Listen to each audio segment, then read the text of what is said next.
Good morning all of you. मैं maths education engineer Saurabh Gunjan sir. आज हम लोग एरिया पढ़ने वाले हैं। एरिया एप्लीकेशन ऑफ इंटीग्रल के अंतर्गत आता है और एरिया के लिए definite integral, curve sketching, graph का ट्रांसफॉर्मेशन, बेसिक ग्राफ, ये सब ज़रूरी है। जो हम लोग सीखा है कर्व बनाना, कर्व का ट्रांसफॉर्मेशन करना, उसमें कोऑर्डिनेट का भी कंसेप्ट यूज़ होता है। अगर ये सब बढ़िया है, उसका एरिया काफ़ी बढ़िया हो जाता है। तो चलिए हेडिंग बनाइए, area under the curve.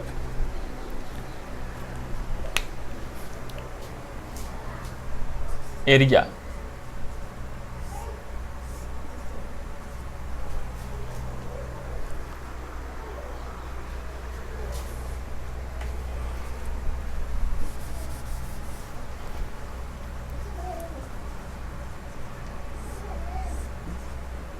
Area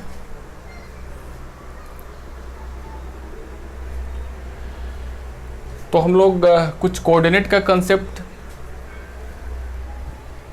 लिखते हैं। तो हेडिंग बनाइए, फिर हम लोग एरिया स्टार्ट करेंगे।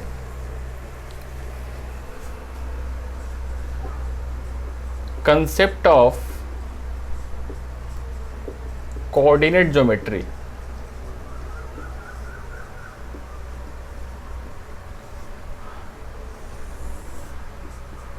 एरिया अंडर द कर्व में क्या होता है, हम लोग कोई भी कर्व का एरिया निकाल सकते हैं।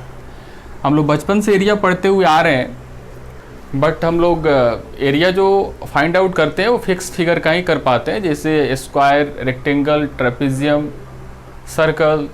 बट इसमें हम लोग एरिया एलिप्स का कर सकते हैं, पाराबोला कर सकते हैं, हाइपरबोला कर सकते हैं।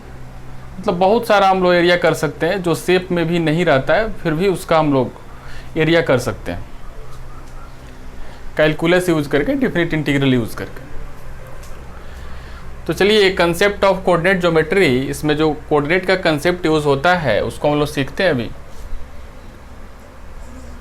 अगर ऐसे लिखा हुआ है y is equal to x square,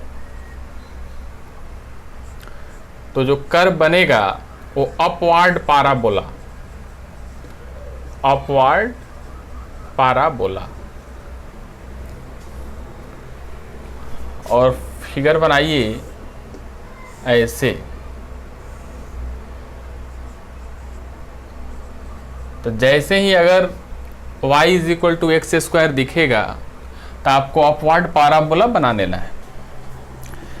अब देखो, वैसे आपको ट्रांसफॉर्मेशन में बताया गया था ना कि यहाँ पे अगर कुछ रहता है y is equal to 4x square, तो जो कर्व होता है ना वो मूव करता है y एक्सिस के तरफ। तो जनरली ये माइंड में रखना है ना, जनरली ये माइंड में रखना है कि यहाँ पे कुछ भी हो कर्व ऐसे ही बनेगा। जैसे y is equal to 4x square रहेगा, फिर भी जो कर्व है ना वो अपवार्ड पाराबोला ही बनेगा। अगर 2y is equal to x square रहे ना, फिर भी जो कर्व है वो भी अपवार्ड पाराबोला ही बनेगा। मतलब इधर कुछ भी डिजिट हो, यहाँ कुछ भी डिजिट हो, उससे कुछ सोचना नहीं है, इधर देखना ही नहीं है ना। यहाँ कुछ भी डिजिट यहाँ लगा, उससे कोई लेना देना है नहीं। जैसे कहीं लिखा हुआ है 3y is equal to 4x square, फिर भी जो कर्व होगा ना वो अपवार्ड पाराबोला।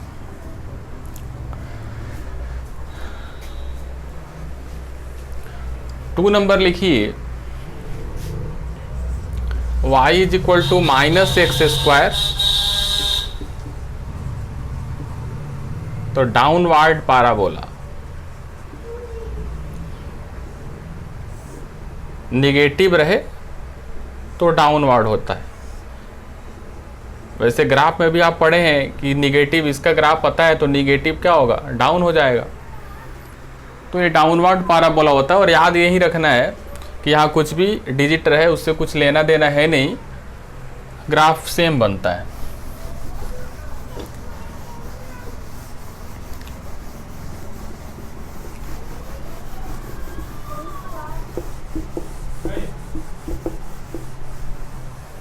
चलिए थर्ड देखते हैं।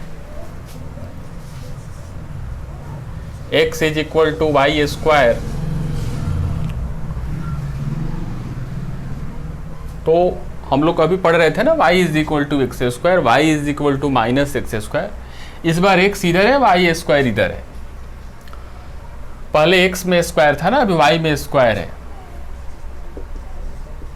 तो राइट वार्ड पाराबोला बनेगा। Right ward parabola, right ward parabola का जो दाहिने खुलेगा ना राइट में, अब मतलब ऊपर खुला था ना, ये राइट से खुल रहा है, तो राइट वार्ड पाराबोला हो गया। 4 में x is equal to minus y square रहे तो leftward parabola, leftward parabola.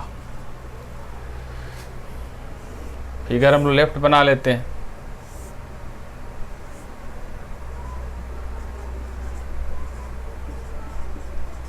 यहाँ स्मूथ बनना चाहिए, बहुत बच्चा ऐसे बना देता है, ऐसे। यहाँ स्मूथ बनना चाहिए, यहाँ स्मूथ, ऐसे ऐसे स्मूथ होना चाहिए। चलिए इसको आप लिखिए।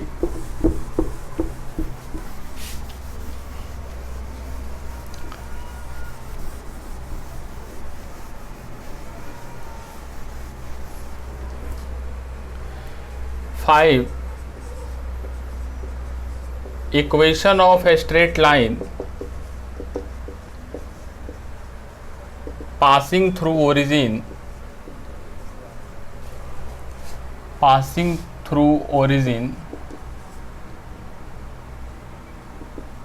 and having slope m is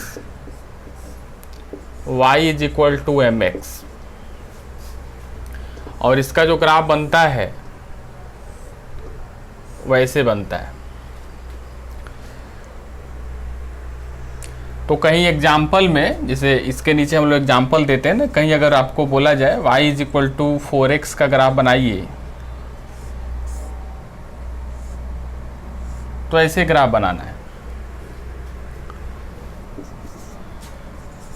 अगर y is equal to 1/2x भी रहे तब भी ग्राफ ऐसे ही बनाना है। अभी तो आपको बताया गया ना कि ये डिजिट से कुछ लेना देना है नहीं। ये डिजिट क्या होगा ना, बहुत ज़्यादा होगा तो y एक्सिस की तरफ रन करेगा। तो जो भी एरिया में हम लोग ग्राफ बनाते हैं ना, वो एक्यूरेट ग्राफ नहीं होता है, रफ स्केचिंग ग्राफ होता है।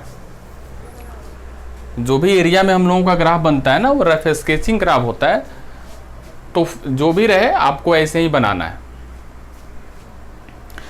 चलिए इसको लिखिए।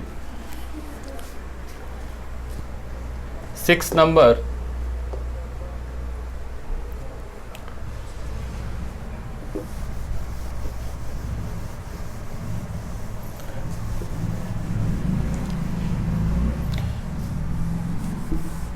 equation of a straight line passing through 2 points।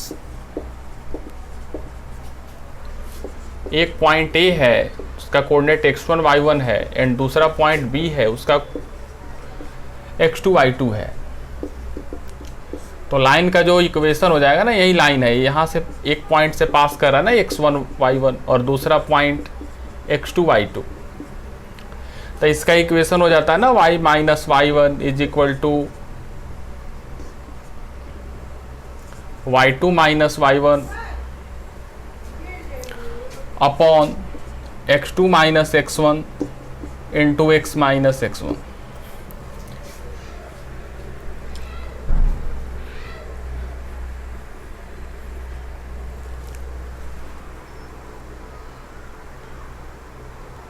चलिए हम लोग नेक्स्ट देखते हैं।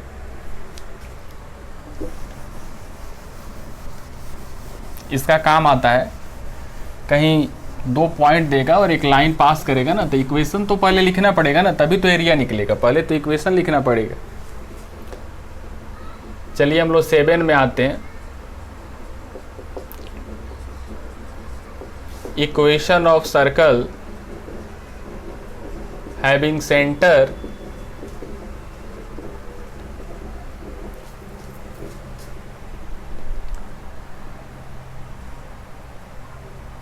0 0 एंड रेडियस r। सर्किल का सेंटर क्या है, ओरिजिन है, और रेडियस r है। यही सर्किल बनता है जिसका सेंटर होता है 0 0 और रेडियस यहाँ r होता है। पॉइंट लिखिए, ये डिस्टेंस r है तो क्या हो जाएगा r0। और जैसे एग्जाम्पल में देखो, इक्वेशन क्या हो जाएगा ना, इक्वेशन भी तो लिखना है ना, तो इक्वेशन हो जाएगा x square plus y square is equal to r square.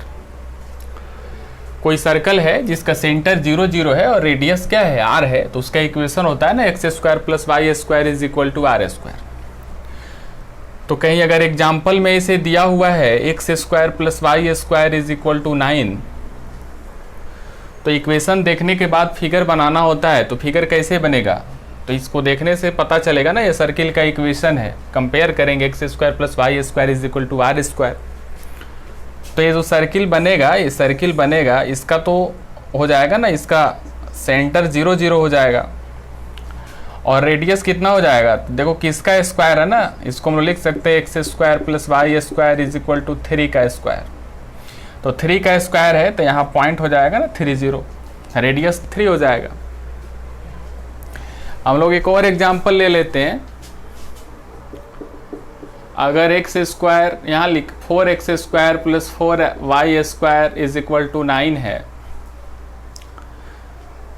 अगर इसका फिगर बनाना है तो सबसे पहले इक्वेशन देखना है ना। तो यहाँ हम लोग देख रहे हैं ना, 4 कॉमन कर सकते हैं, क्या बचेगा x square plus y square is equal to 9, x square plus y square is equal to 9/4, x square plus y square is equal to 3/2 का होल स्क्वायर।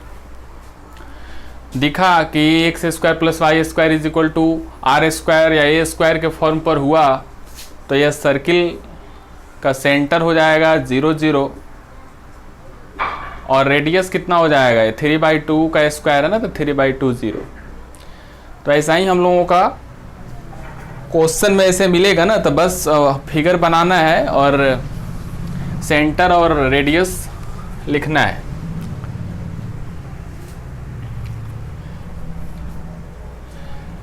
अब अगर 2 करो, सर्किल का 2 इक्वेशन होता है ना,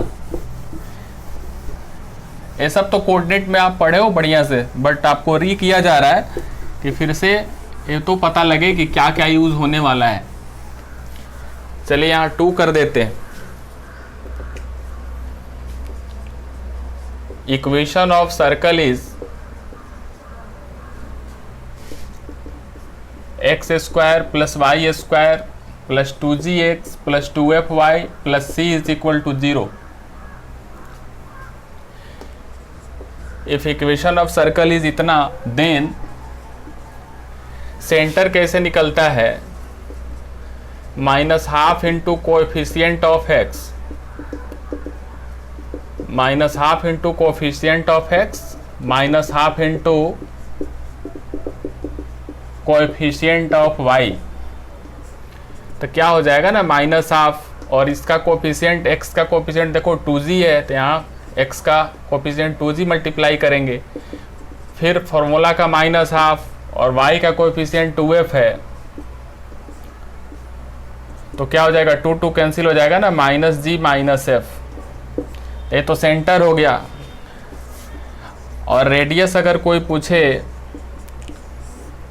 तो जो यहाँ आता है -g का स्क्वायर प्लस -f का स्क्वायर जो भी आता है, और कितना -c, g square plus f square -c।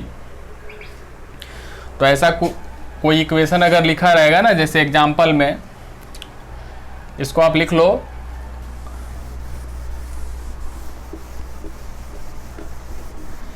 जैसे एग्जाम्पल अगर आपको मिलता है x square plus y square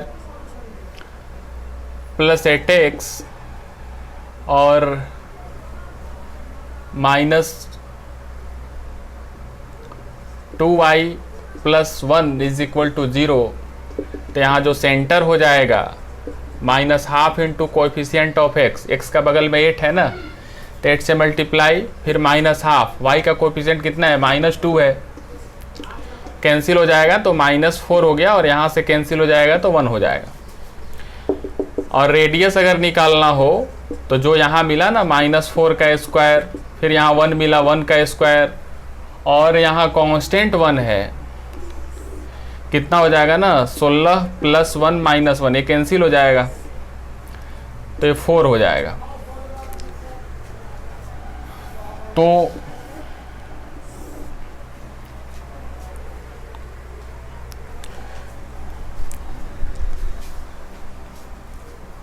इसका अगर हम लोग फिगर बनाते हैं तो -4 और 1, -4 कहाँ जाएगा ना, x का वैल्यू -4, यही x निगेटिव, सपोज यहाँ आता है -4, और y का वैल्यू 1 है, तो y का वैल्यू 1 यहाँ कहीं आने वाला है, तो ये सेंटर हो जाएगा -4 1।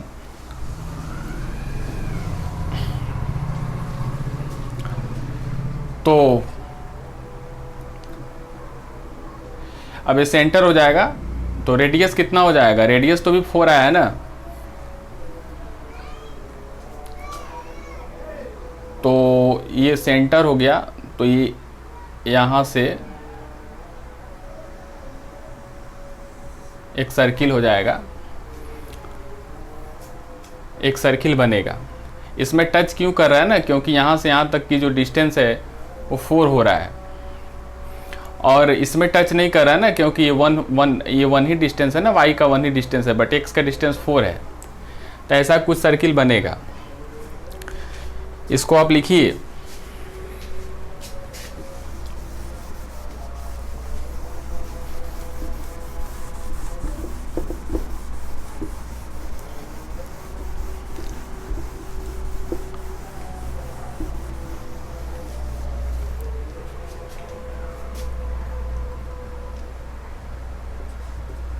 थर्ड में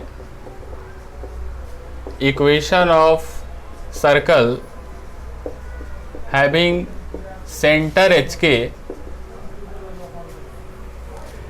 centre HK and radius R is x - h का स्क्वायर प्लस y - k का square is equal to R²। अब देखो कहीं आपको ऐसा इक्वेशन मिलेगा ना, ऐसे x - 3 का स्क्वायर, हाँ तो देखो ये तो हो गया ना। अगर इसका सेंटर निकालना हो, उल्टा आ जाते हैं ना हम लोग। जैसे एग्जांपल देखो, x - 5 का स्क्वायर प्लस y + 3 का स्क्वायर इज इक्वल टू 16। तो इसको बोलो ऐसे लिख सकते हैं ना, x - 5 का स्क्वायर प्लस y + 3 का स्क्वायर इज इक्वल टू 4²। तो क्या करते हैं ना, यहाँ जो यहाँ रहता है हम लोग पुट कर देंगे उसको 0, x - 5 इज इक्वल टू 0, तो यहाँ से x का वैल्यू 5 आ जाएगा, और यहाँ से y + 3 इज इक्वल टू 0, तो यहाँ से y इज इक्वल टू -3 आ जाएगा। तो यहाँ से सेंटर क्या मिला है, 5 - 3, एंड रेडियस तो पता ही है किसका स्क्वायर है, 4 का स्क्वायर है, तो रेडियस 4 हो गया। तो कभी ऐसा अगर कर्व का इक्वेशन मिलता है तो इसको 0 और इसको 0 करेंगे तो सेंटर मिलेगा और फिर रेडियस मिलेगा। तो चलिए, सर्किल हो गया।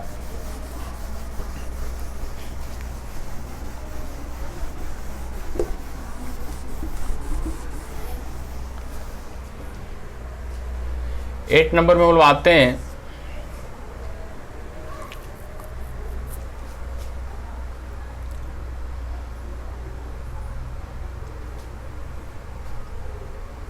एलिप्स, पाराबोला आ जाते हैं। सर्किल खत्म हो गया, पाराबोला आते हैं।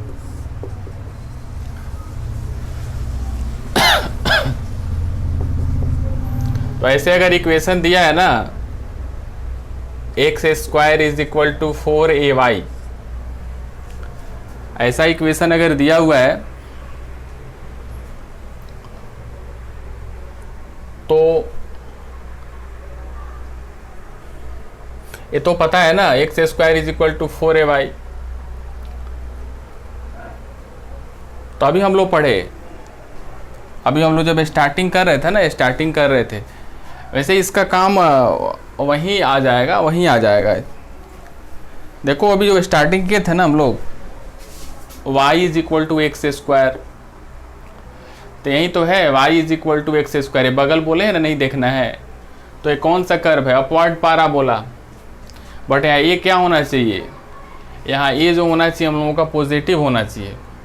अगर निगेटिव हो जाएगा तो डाउनवर्ड पाराबोला हो जाएगा। तो इसका काम वहीं हो जाने वाला है। हम लोग एलिप्स में आते हैं। Ellipse x square by a square plus y square by b square is equal to 1 रहे, और यहाँ ए बड़ा हो बी से, ए जो है वो बड़ा है बी से, तो जो एलिप्स बनता है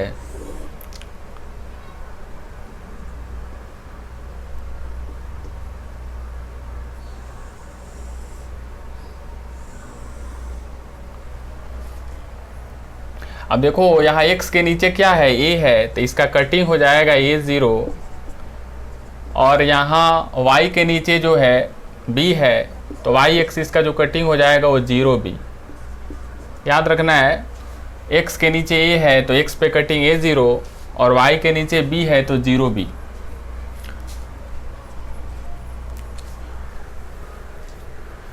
दूसरा नंबर केस है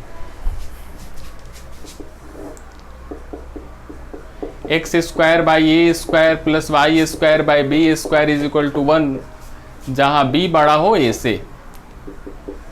तो जो एलिप्स बनता है वो वर्टिकल, ये हॉरिजेंटल एलिप्स है। देखो ये हॉरिजेंटल है, वर्टिकल बनेगा।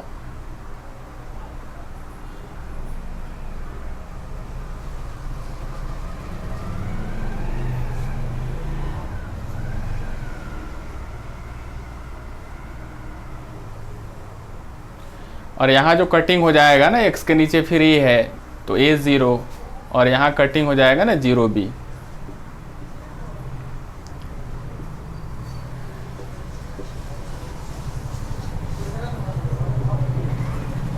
लिखिए इसको, बस यही याद रखना है ना कि x के नीचे जो है वो बड़ा होगा y के नीचे से, तो हॉरिजेंटल हो जाएगा और वो वर्टिकल हो जाएगा।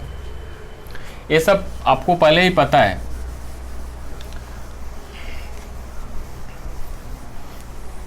इसका 2 नंबर एलिप्स में ही हम लोग 2 देखते हैं। अगर ऐसे इक्वेशन रहता है ना, x square x minus h का whole square upon a square plus y minus k का whole square b square is equal to 1, और यहाँ ए बड़ा है बी से,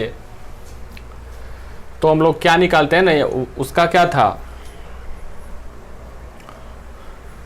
पहले देखो ऐसा इलिप्स था ना, ऐसा इलिप्स, यहाँ ओरिजिन था ना 0, और इसका क्या हो जाएगा?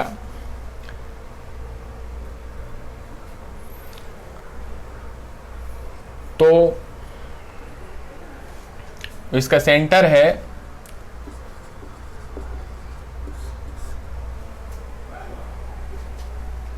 पुट कर देंगे x minus h is equal to 0, तो यहाँ से x is equal to h हो जाएगा, और y minus k is equal to 0, तो y इज इक्वल टू के हो जाएगा। तो अब जो इलिप्स बनेगा, यहाँ ध्यान दीजिए, ये बड़ा है b से, तो इलिप्स तो बनेगा हॉरिजेंटली बनेगा, बट अब यहाँ बनेगा ना x का value h, A suppose h और एक k यहाँ बनने वाला है। तो यहाँ अगर बनेगा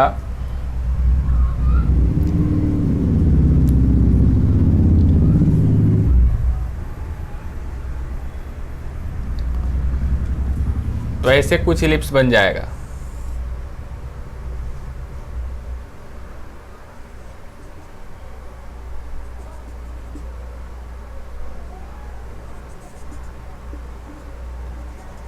पहले यहाँ था ना 0 पे, अब क्या हो जाएगा? यहाँ एच के हो जाएगा। इसको आप लिखिए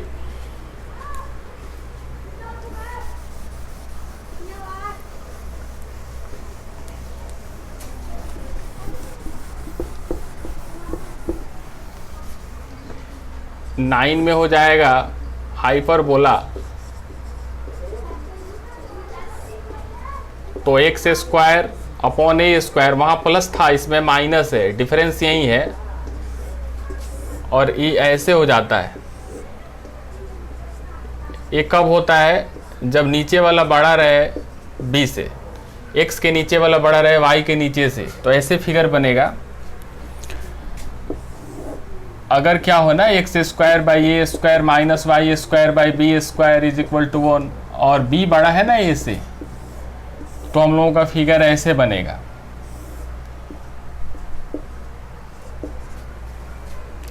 चलिए, वैसे डिटेल आप लोग कोऑर्डिनेट में पढ़े हैं, इतना अगर रखते हैं तो काफी है। अब चलिए हम लोग स्टार्ट करते हैं ना एरिया अंडर द कर्व। तो चलो, अगर ऐसा फिगर हो,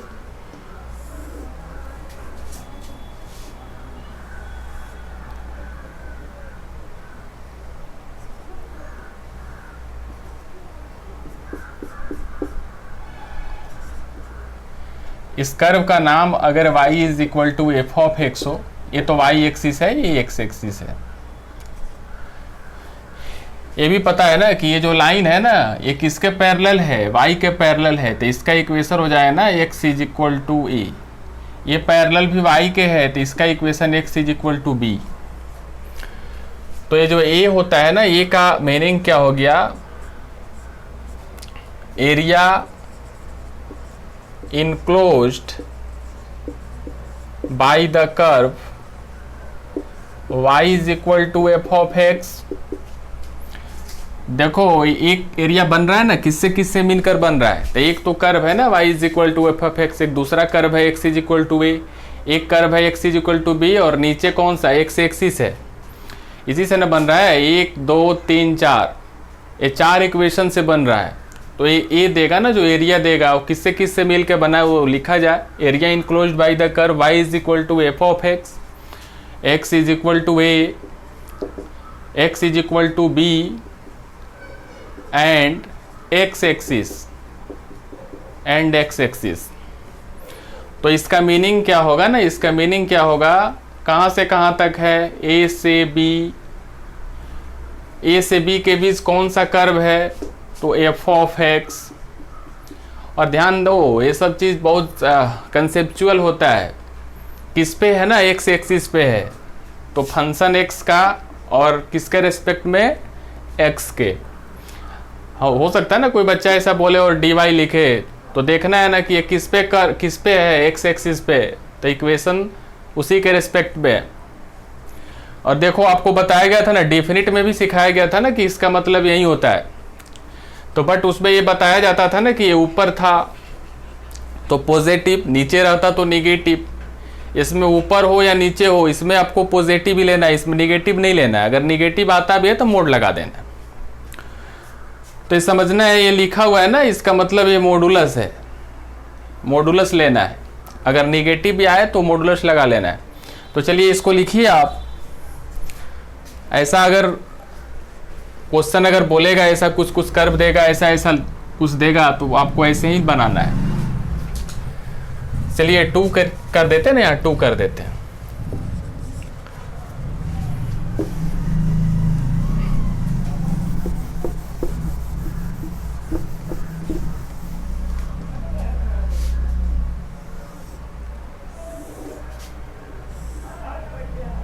ऐसा कर्व हो y is equal to F of x,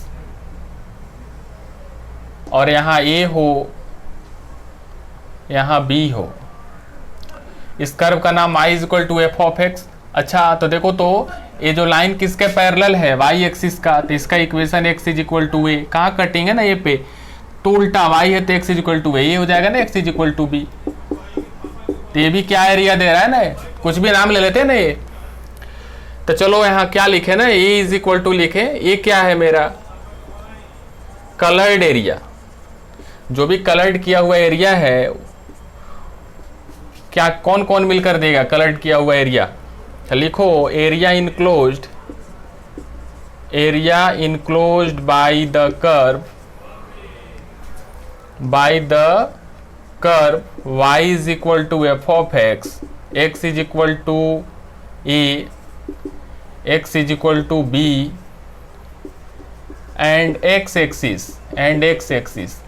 तो यहाँ देखो डिफिनिट में अगर आपसे पूछा जाता तो वहाँ आप बोलते कि ये जो a होगा वो निगेटिव होगा, a होगा वो क्या होगा, निगेटिव होगा। बट आप एरिया पढ़ रहे हो ना, तो यहाँ निगेटिव नहीं लेते हैं ना, यहाँ न्यूमेरिकल वैल्यू। कोई बोलता है ना कि मेरे पास 400 स्क्वायर फीट का एक क्या है, लैंड है, ज़मीन है, तो थोड़ी बोलेगा ना कि निगेटिव है। एरिया है तो है उसके पास तो है, निगेटिव नहीं होता है, हमेशा पॉजिटिव होता है। तो चलो इसको लिखो, तो ए से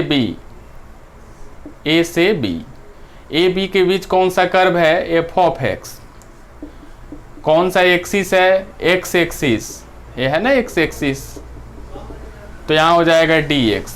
और देखो ये नीचे भी है ना, तो हम लोग यहाँ मोड लगा लेंगे, इसको हम लोग क्या करेंगे, बोलेंगे अरे तुम पॉजिटिव बन जाओ, तो मोड लगा देंगे तो पॉजिटिव हो जाएगा। चलिए थर्ड हम लोग लेते हैं।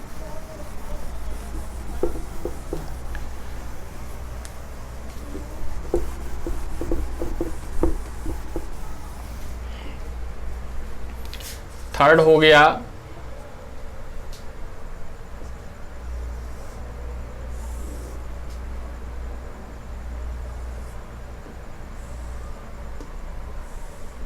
ये ए हो गया, ये बी हो गया, ये वाई हो गया, ये एक्स हो गया। अच्छा तो एक कर्व का नाम बताओ, x is equal to F of y. इस लाइन के इक्वेशन बताओ, किसके पैरेलल है ना, x एक्सिस के, तो ये हो जाएगा, उल्टा होता है ना, x के पैरेलल है तो y is equal to b. ये भी लाइन जो है किसके पैरेलल है, ये लाइन x के, तो y is equal to a। और ये कौन सा एक्सिस है, ये y एक्सिस है।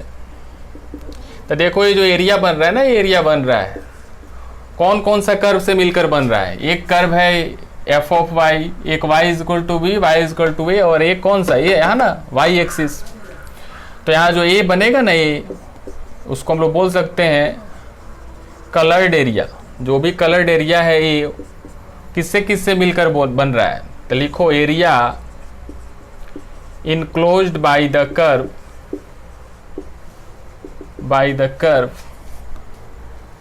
x is equal to f of y, y is equal to a, y is equal to b and y axis. यहाँ देखो किस पे एरिया बना है ना, y एक्सिस पे, तो किसके रेस्पेक्ट में करना होगा, ये जो a का वैल्यू क्या होगा, a to b, और y एक्सिस है तो dy, और कर्व क्या है f of y। तो इसमें तो क्या है ना, अब देखो अगर ये डिफिनिट रहता तो y के इधर है, तो y के लेफ्ट में है तो नेगेटिव हो जाता है। बट ये एरिया है ना, तो इसमें मोड लगा दो। एरिया में हमेशा क्या समझना है ना, ऑलवेज पॉजिटिव। चलिए हम लोग 4 लेते हैं।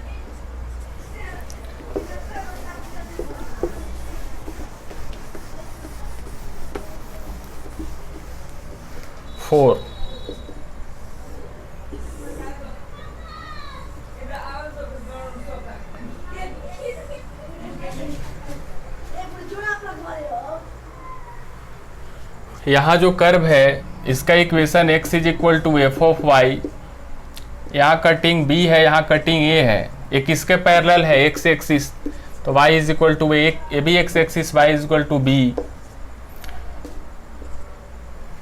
ये y एक्सिस है ना, तो चलो ये भी जो कलर्ड रीजियन है, अगर a बोला जाए तो ये क्या कौन कौन कर्व से मिलके मिल रहा है ना, एरिया कौन सा कर्व के मिलने से बन रहा है, coloured area.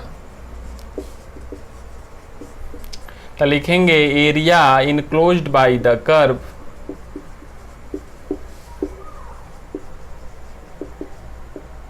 x is equal to F of y, y is equal to a, y is equal to b and y axis. तो डिफिनिट से सोचा जाए तो राइट बन रहा है तो पॉजिटिव, बट इसमें राइट लेफ्ट कुछ सोचना ही नहीं है। a से b कर्व कौन सा है, एफ ऑफ वाई, कौन सा एक्सिस पे है, y पे, तो dy। और हमेशा मोड समझना है। तो कैसे जाना है ना, देखो ए से एरिया किससे किससे बन रहा है, यहाँ ए से, तो y इज इक्वल टू ए से ऐसे गए, फिर कर्व आए, फिर ये लाइन आए और फिर ये एक्सिस आए, ये चारों घूमे ना ऐसे, देखो क्या क्या मिला ना, x is equal to F of Y, तो x is equal to F of Y ये curve, y is equal to B, फिर y एक्सिस, फिर y is equal to A, इसके मिलने से जो एरिया बना है वही ये है।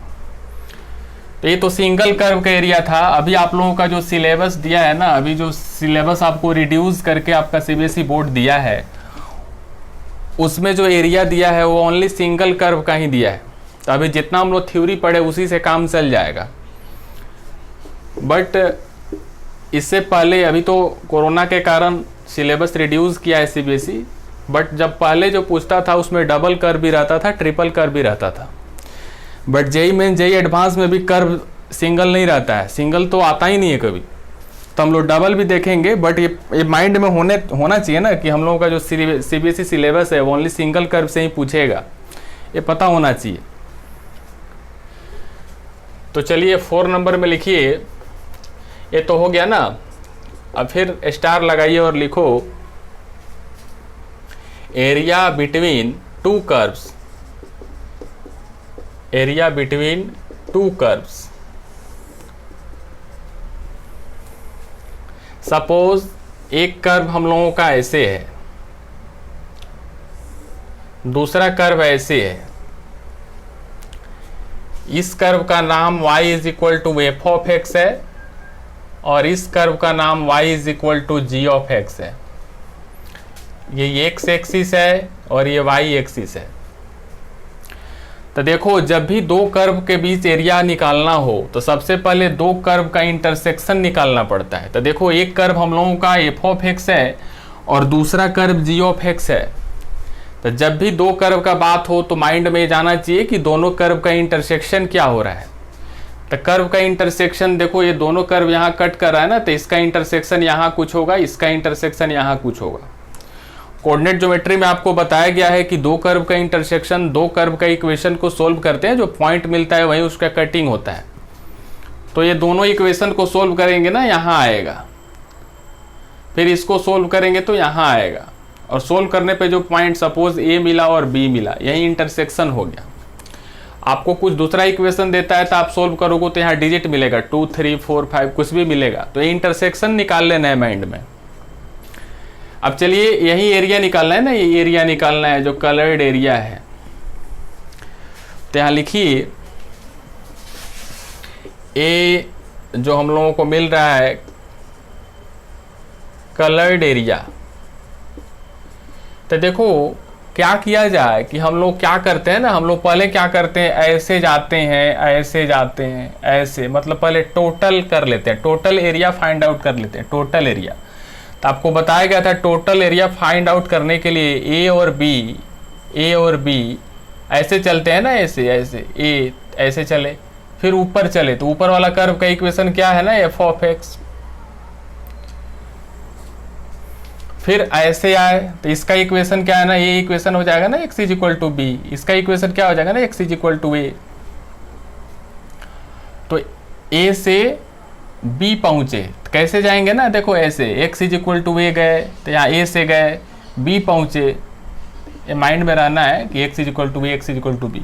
कैसे गए, फिर से देखो, ए से गए ऐसे एक कर्व पकड़े, फिर बी पे आए और फिर यहाँ एक्सिस एक्स एक्सिस आए, तो ये टोटल कर्व का एरिया निकला।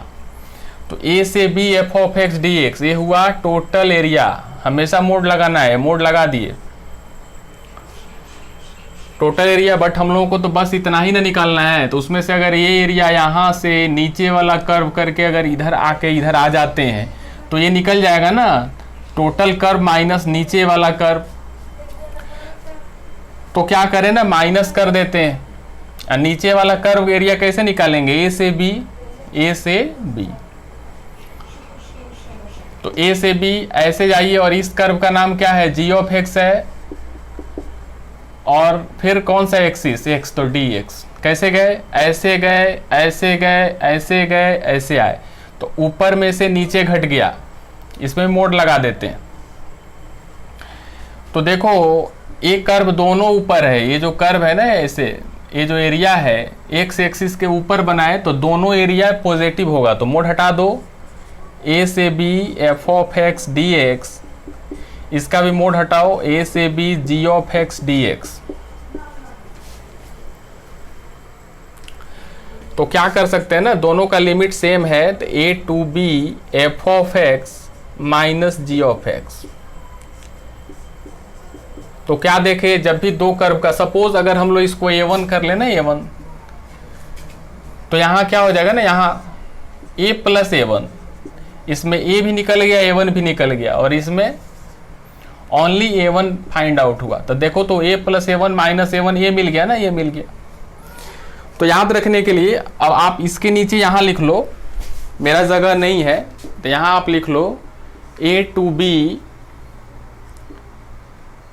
जो कर्व है up curve minus down curve,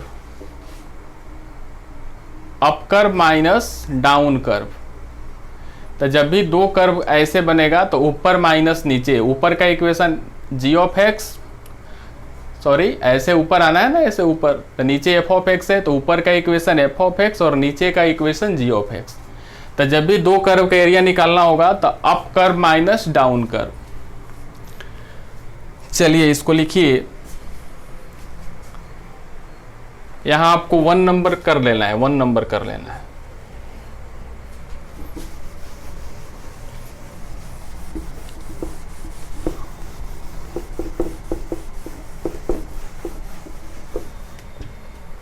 अभी 2 कर लेते हैं ना, 1 हो गया, 2 करते हैं।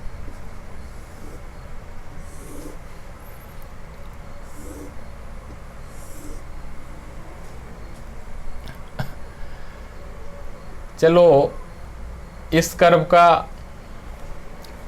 ये तो अप डाउन होगा, राइट लेफ्ट कर लेते हैं।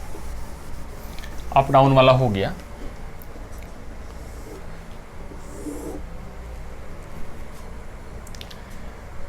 ऐसा अगर रहे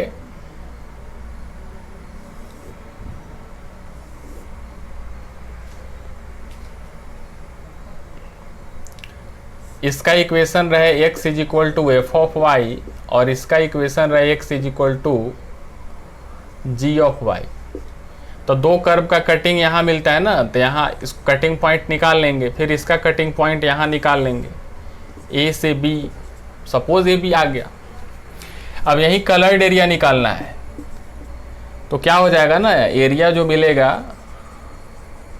कलर्ड एरिया, तो सबसे पहले हम लोग टोटल कर्व निकाल लेते हैं। तो यहाँ हो जाएगा ए से बी और ए बी के बीच जो बाहर का जो कर्व है, तो बाहर का कर्व कौन सा है, बाहर का कर्व यही है ना बाहर, तो देखो उसका इक्वेशन यहाँ है ना वाई, एफ ऑफ वाई।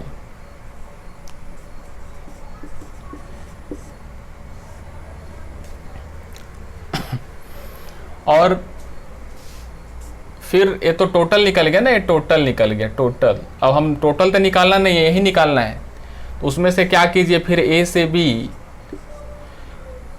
पहले हम लोग ऐसे है और बाहर वाला कर्व पकड़े तो टोटल निकला। अब अंदर वाला अगर कर्व पकड़ लेते हैं तो अंदर का एरिया निकल जाएगा। तो अंदर वाला कर्व का इक्वेशन है जी ऑफ वाई।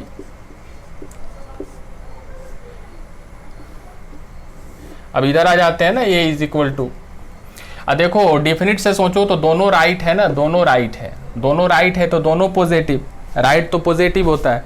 तो यहाँ मोड हट गया तो हो जाएगा ए से b F of y d y और यहाँ ए से b g of y d y. ये रेस्पेक्ट कैसे देखें ना, किस पे बन रहा है, वाई एक्सिस पे बन रहा है, तो डी वाई। तो क्या हो जाएगा ना, सेम लिमिट है A to B F of Y minus G of Y. इसको याद रखने का तरीका है, ए से बी कर्व जो है वो right curve minus left curve, तो right curve minus left curve. ये राइट क्या है, एफ ऑफ वाई, लेफ्ट क्या है, जी ऑफ वाई, तो F of Y minus G of Y. ऊपर नीचे बनेगा तो up curve minus down curve. चलिए इसको लिखिए।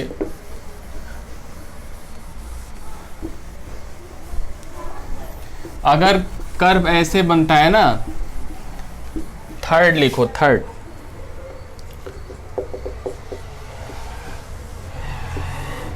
एक कर्व ऐसे बना, दूसरा कर्व ऐसे बना।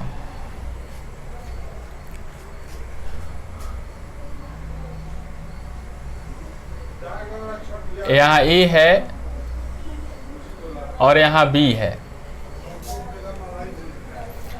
इसका नाम है y is equal to F of x और इसका नाम है y is equal to g of x. तो यही जो एरिया है A, coloured area, coloured area, इसको फाइंड आउट करना है। तो हम लोग कैसे करेंगे? सबसे पहले क्या कर लेते हैं हम लोग, देखो A से B, A से B, A से B के बीच कौन सा कर्व है? F of x D x. Mode लगाइए, दोनों ऊपर वाला कर्व और नीचे वाला कर्व को जोड़ देते हैं ना, तो ये मिल जाएगा।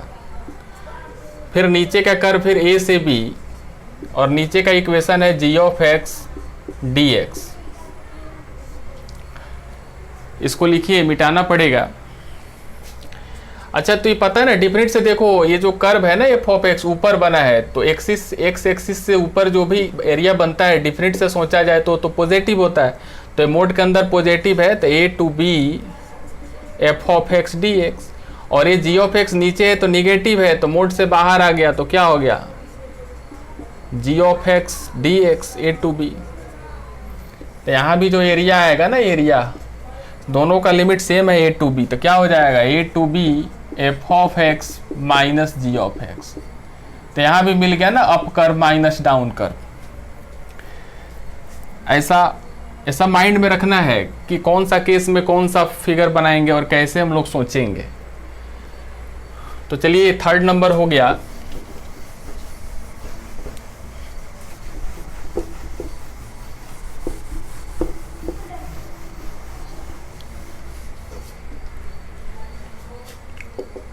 फोर कर लो।